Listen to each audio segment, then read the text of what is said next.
Bismillah ar-Rahman ar-Rahim, wa salatu salam ala ashraf al-mursalin. Nous poursuivons la solution de l'exercice 1 avec la partie numéro 2. Donc, dans la partie 1, on a corrigé les intégrales I1 jusqu'à I5. Il nous reste maintenant dans la partie 2, I6 jusqu'au I9. Donc, on va attaquer le calcul de l'intégrale I6 de 0 à 1, x, la racine de x carré plus 1 dx.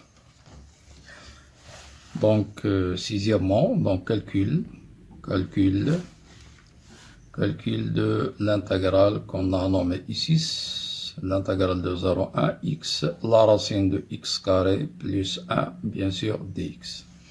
On a dit dans la partie numéro 1, donc pour calculer une intégrale, il faut bien observer à l'intérieur de l'intégrale, car parfois donc l'observation est très utile, comme c'est le cas dans cette intégrale. On observe que la dérivée de la fonction x carré plus 1 à l'intérieur de la racine carrée a pour dérivée 2x. Or, à l'extérieur de la racine carrée, on a x, donc on a bien sûr besoin de 2, donc il suffit de faire le bricolage, petit bricolage mathématique, c'est-à-dire diviser, multiplier par 2. Donc nous aurons donc 0,1 après cette opération, c'est 1 demi fois 2x, donc on a multiplié et divisé par 2, et x carré plus 1, la racine, on va la remplacer à la puissance 1 demi dx. Donc cette opération, on l'a expliqué en détail dans la partie numéro 1, puisqu'on va trouver une fonction qui va s'écrire u'x, ux à la puissance r. Donc, grâce à la linéarité de l'intégrale, on fait sortir, bien sûr, le 1 demi, donc il nous reste 0,1. 2x, on va la remplacer par x carré plus 1 prime, et x carré plus 1 à la puissance 1 demi dx. Or, toute fonction s'écrivant u'x, ux à la puissance r, où r c'est un rationnel différent de moins 1, a pour primitive 1 sur r plus 1, ux à la puissance r plus 1. Ce qu'on va appliquer, donc la primitive sera 1 sur 1 demi plus 1, x au carré plus 1 à la puissance 1 demi plus 1, entre les bornes toujours entre 0 et 1. Or, 1 sur 1 demi plus 1, c'est 1 sur 3 demi. L'inverse, c'est 2 tiers. Donc, c'est une constante. Donc, on l'a fait sortir. Donc, c'est 2 sur 3 pour alléger, bien sûr, le calcul. Donc, x carré plus 1, la puissance 3 demi entre 0 et 1. En simplifiant par 2, donc, nous trouvons 1 tiers. Donc, et là, nous trouvons 2 à la puissance 3 demi, moins 1, bien sûr. Donc, c'est égal à 1 tiers, 2 à la puissance 3 demi, c'est 2 racine de 2, bien sûr, moins 1. Voilà pour le calcul de I6. Maintenant, on va passer au calcul de l'intégrale I7. I7 qui n'est rien d'autre, bien sûr, que donc 2 points. I7 est égal l'intégrale 0,1, donc la racine cubique de x fois la racine quatrième de x. dx. Attention, il y a dans cet exercice beaucoup d'erreurs commises par la plupart des élèves. Donc, je vais bien sûr citer cette erreur courante. Donc, ils définissent bien sûr une primitive de la racine cubique de x et une autre primitive de la racine quatrième, et ils font le produit, ce qui est faux, parce que cette propriété est fausse, elle n'est pas vraie, elle est vraie uniquement pour la somme. Donc, la méthode correcte, bien sûr, c'est d'écrire la racine cubique et la racine quatrième sans la notation racine cubique et la racine quatrième, et ensuite appliquer, bien sûr, tout simplement les propriétés de la puissance. Donc, nous aurons x à la puissance 1 tiers multiplié par x à la puissance 1 quart dx. Et d'après les règles de la puissance, généralisées pour, bien sûr, les entiers rationnels, qu'on a vu dans la puissance rationnelle d'un nombre strictement positif, donc nous aurons x à la puissance 1 tiers plus 1 quart dx. Donc, cette intégrale devient l'intégrale de 0 à 1, donc x à la puissance 7 douzième dx. Et cette propriété, on l'a appliquée bien sûr, donc on l'a rappelé dans la partie numéro 1, donc les primitives sont 1 sur 7 douzième, plus 1, x à la puissance 7 douzième plus 1, entre 0 et 1. Donc, nous aurons 19 douzièmes, donc on l'a fait sortir, donc c'est 12 19. sur 19.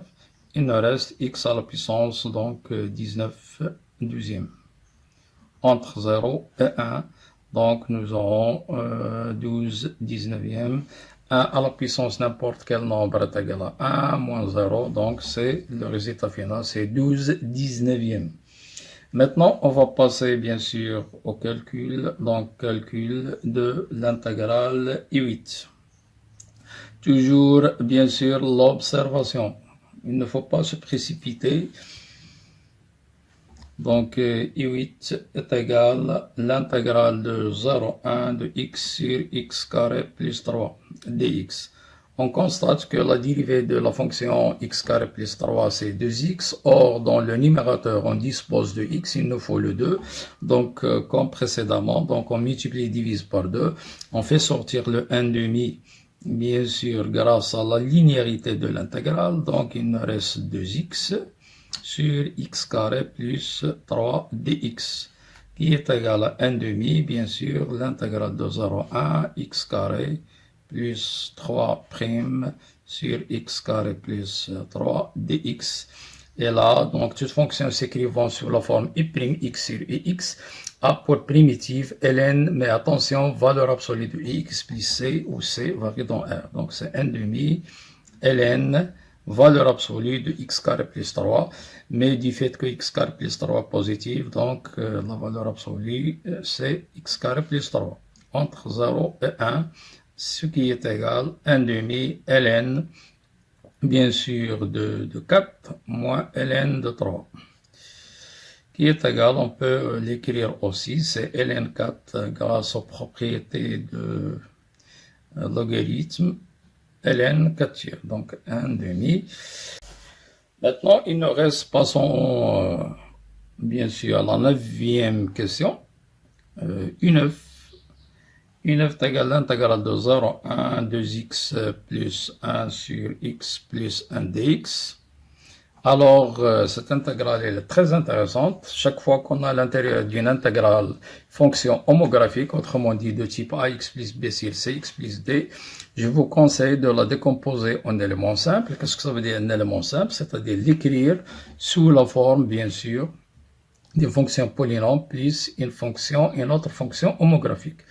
Donc, comment, bien sûr, aboutir à cette décomposition? Donc, je vous conseille un petit truc qui est très important. Il suffit d'effectuer la division euclidienne de 2x plus 1 par x plus 1. Donc, si on effectue la division euclidienne de 2x plus 1 sur x plus 1, bien sûr, il y a d'autres méthodes, mais qui nécessitent beaucoup de calcul, à savoir l'égalité, bien sûr, de deux polynômes.